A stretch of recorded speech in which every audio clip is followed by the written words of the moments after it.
We did $8 trillion since 2020. Why would we only do 19 over the next 10 years? You're a real optimist. The key to thinking about our budget projections, they're based on current law. So we're not making assumptions about what the future Congresses will do, whether more spending or tax relief.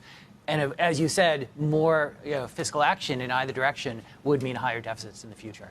It's hard for laymen to understand, A, what the extraordinary things we're doing right now to pay our bills are, and B, what goes into being able to exactly calculate when we won't be able to use those extraordinary measures. It has to do with tax revenue. What else goes into the mix? And I thought it was June. By saying July, you've given these guys even more time to argue. Okay. I mean, so the Treasury has said they're highly confident or something like that until June, and then after that they can't be highly confident. We have the range that you said, from July on, and it's we go into the details of the federal budget, right? The outlays by federal, by budget line, by the timing of those outlays, and then we have a projection of revenues. That is the key uncertainty, is revenues, right? The IRS is going to start opening envelopes, when the bulk of them come in mid-April through early May, and we need to see the strength of those revenues to try to, narrow down that window.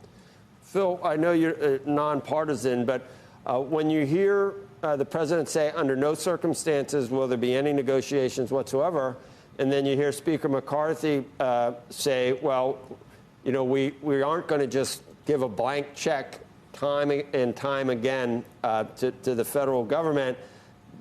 Do you see how the two finally come to some agreement? Do you think that people that want to be more fiscally responsible should use this at least to get the discussion started about where $31 trillion is going to take us in terms of interest expense and everything else?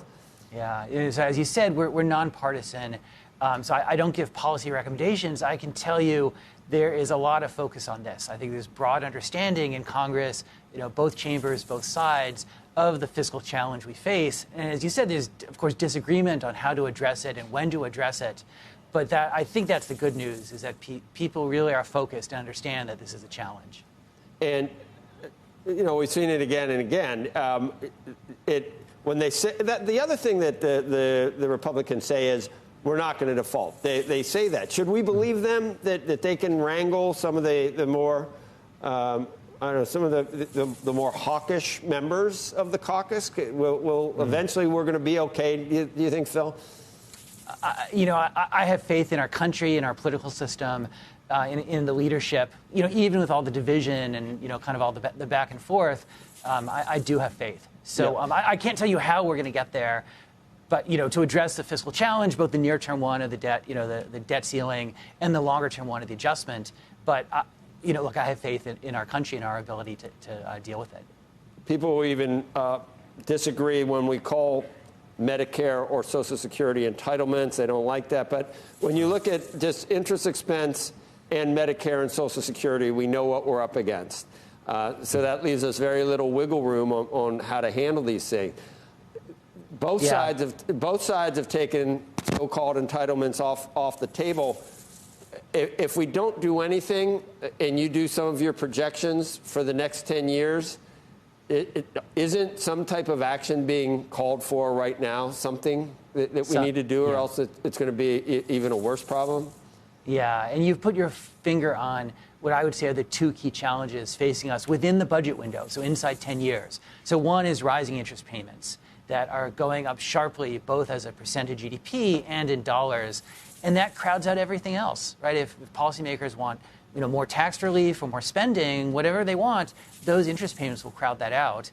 So then the second challenge is that Social Security, that we have the trust fund now exhausted within the 10-year window. So if nothing is done on Social Security, if nothing is done on entitlements, every beneficiary will see a reduction in their benefits of more than 20% from what's promised. So doing nothing does not save Social Security. It does the opposite. Right. So it's going to cut itself.